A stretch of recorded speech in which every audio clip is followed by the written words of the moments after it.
Од Државната изборна комисија потврдија дека во Македонија нема стотици илјади фантоми на избирачкиот список, како што тврдеше опозицијската СДСМ.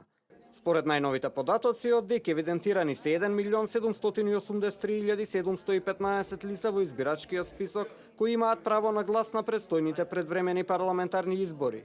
Во последниот список од 2014 година имало 1.780.128 гласачи, што значи дека со последните бројки на ДИК станува збор за само 3.000 гласачи повеќе.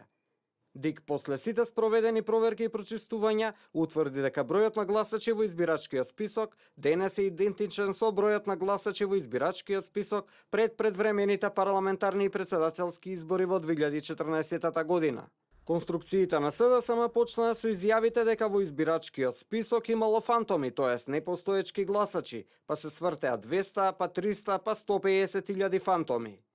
Преку 200.000 граѓани. Од тие 495.000, 123.000 на 1.811.000, значи 372.000, со некаде околу 78.000.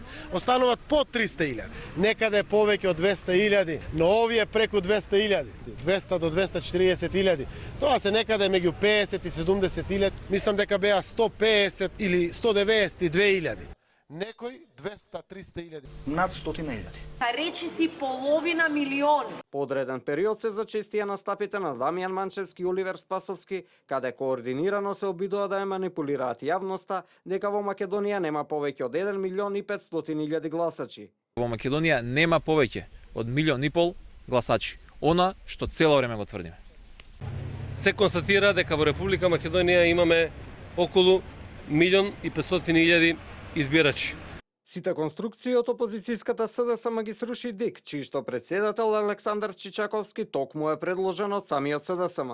ДИК на вчерашната јавна седница официјално потврди дека бројката на запишани гласачи во избирачкиот список изнесува 1.783.715 гласачи. Портпаролката на ДИК по вчерашната јавна седница околу бројот на спорни записи изјави дека сите граѓани кои се утврдени како спорни записи ќе може да се пријават во избирачкиот список до 11 ноември. Сите 29.858 граѓани на Република Македонија, чии што записи во избирачкиот список по извршените вкрстени и теренски проверки се утврдени како спорни записи, односно за кои има несовпаѓање на податоците во избирачкиот список, а кои не се пријавија во периодот од 26 јули до 19 август оваа година, може да се пријават за запишување во избирачкиот список во периодот додека трае јавниот увид, односно од 28 октомври заклучно со 11 ноември оваа година. Имено во спорните за ДИК гласачи се појавија имиња како активистот на шарената револуција Мирјана Најчевска, музичарот Коста Бургов, академик Зузана Топонинска, како и адвокатот Игнат Панчевски.